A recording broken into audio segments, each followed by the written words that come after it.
This little story, which I've named The Rabbi and the Cricket, was first told to me years ago by my friend Scott Rosner, who grew up in the Crown Heights section of Brooklyn, New York.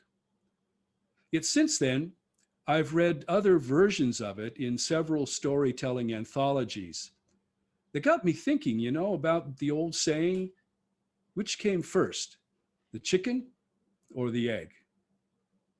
Then I reasoned that Scott's version, which after all actually happened, came straight from the horse's mouth, to which, of course, there is no higher authority.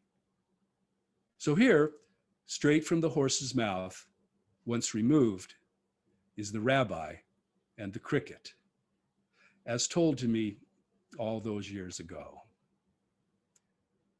The rabbi, as was his habit, was taking a walk one afternoon along Kingston Avenue in New York City, surrounded by a group of young rabbinical students, myself among them, as Scott recalled.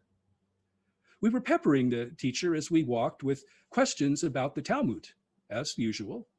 And as usual, the rabbi, in his jovial manner, would answer them, beginning with, "It is, children, it's the popular saying goes." Then tell us the story from the Talmud where the popular saying originated. And so it was that day.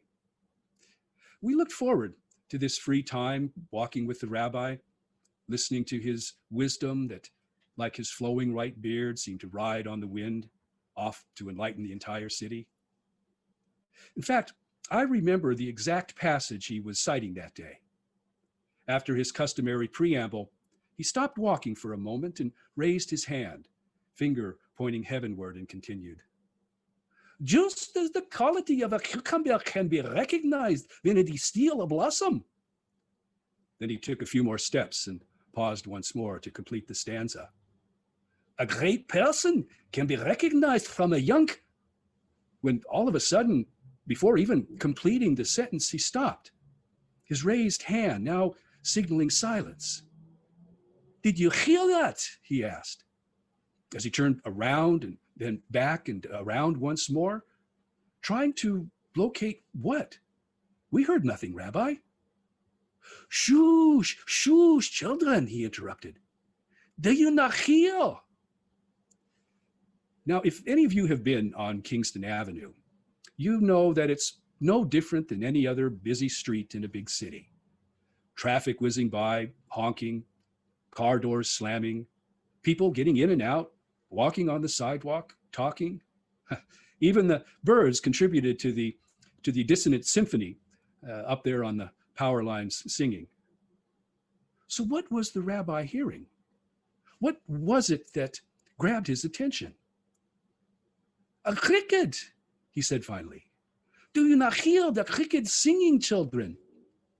And with his hand still raised like a ship's radar antenna, he turned around and around, seeking to locate the exact spot where the tiny musician was performing. When at last he pointed. "There, underneath the bench. Do you not hear him now, children?" We strained our ears, listening as intently as we could until, "Yes, Master, we hear him. Now we can hear him." "Ah," sighed the rabbi, "so melodic, so enchanting, so beautiful." Yet we were the only ones out of the 40 or so people on the sidewalk just then that did hear it, as Scott remembered. Then, after a few seconds, the music ended as the cricket was off to some new location to resume his performance, prompting the rabbi to gather us around. "Come, children," he said, "let us sit here on the bench for a while." So we all sat down and watched as businessmen and shoppers passed by in front of us on the sidewalk. "You know, children," the rabbi began again, "as in all things God draws our attention to, there is a lesson in this." "What is it, Rabbi? What's the lesson?" we pleaded in silence with just the expression on our faces. Then the teacher reached his hand into his pocket, and when he pulled it back out, he was clenching a penny between his index and middle finger, which he began to roll over, like a card shark, over one finger and then the next and the next, while eyeing three businessmen who were walking toward us on the sidewalk.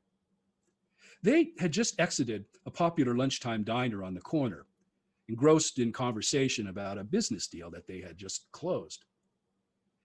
And as they passed by us, oblivious to everyone and everything but this angle and that of their deal, the rabbi flipped the penny onto the sidewalk behind them, where it hit with a tiny ping, no louder than the chirp of a cricket. Yet, as if on cue, all three businessmen instantly stopped and looked back, scanning the sidewalk behind them for a second or two before continuing on their way. The rabbi could barely contain his glee. Then he looked over at us and with a twinkle in his eye said, "You know, children, it is as the popular saying goes." "Yes, Rabbi, yes." "It all depends," he continued, "on what you are listening for, the cricket or the penny."